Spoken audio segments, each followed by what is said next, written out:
Hi, everyone. So to wrap this up, let's talk about the last kind of reason for forms, and that's the backend. That's to get all the data on the backend.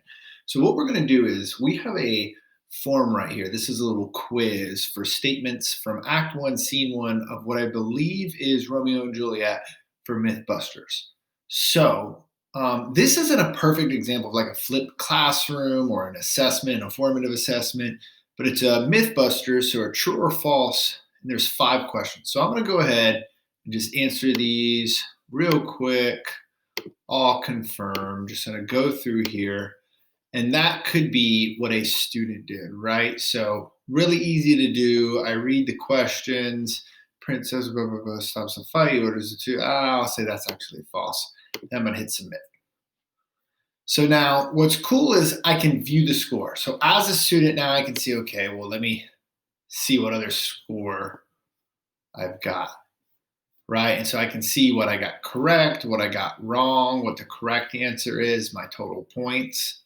Now, one of the things I would say is this submit another response. I wouldn't want that. So in the forms, when I'm building this, I wouldn't want my students to be able to submit another response. I just want them to submit one.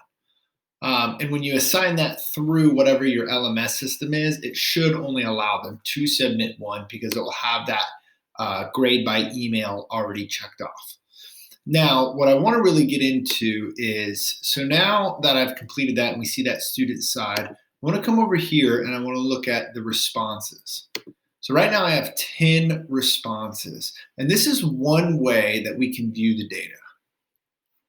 I think this is a really cool way to view the data. It was all 5 questions, right? And it shows how many got correct, how many got it false, right? And we can make a lot of decisions with this data. We can also present this data. This is great data to present back to the students and have a conversation. This is also to know like, hey, this topic right here, my students understand.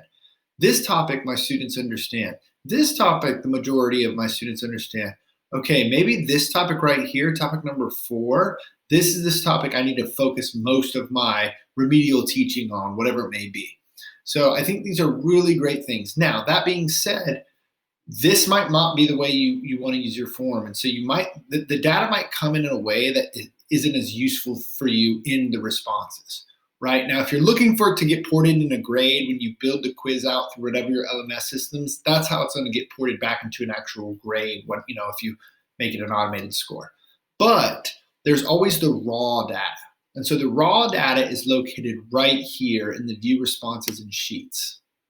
When you click that, it's going to open up your own spreadsheet, and I think these spreadsheets are really, really, really helpful.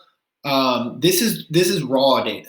So this is where I could take, and if your LMS system isn't porting to Google, this is what you could take and import into your grading system, right? And I don't know why that just popped up, but I actually want to do that right now. I want to highlight something like this, like all of E, right? And I want to make a graph out of that. So I'm going to highlight all of this.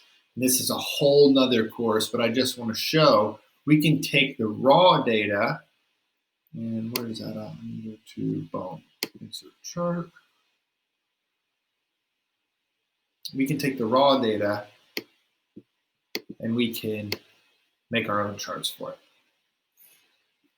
So these are the cool things that we are able to do. We can change the chart type if we wanted to or whatever. This is the raw data. So I just want you to be aware of when we're getting our form out, right? We can submit another response from form submission, getting all this in, submitting it, right? To seeing what we got correct, what we got wrong as a student, to you getting the data in the responses section, a summary of the data. You can also look at individual question answers, right? You can look at the individual responses. And if you have your email list on, you'll see that each respondent's email. So it's a real great way to hold everything together. And then on top of that, we have our spreadsheet. So again, that's the back end, that's all that data. There is a trillion more things you can do once you take data to spreadsheets. That's a whole nother course. I just want to put that on your radar, all about the data. All right, let's wrap this course up. You guys are doing awesome. I'll see you again soon.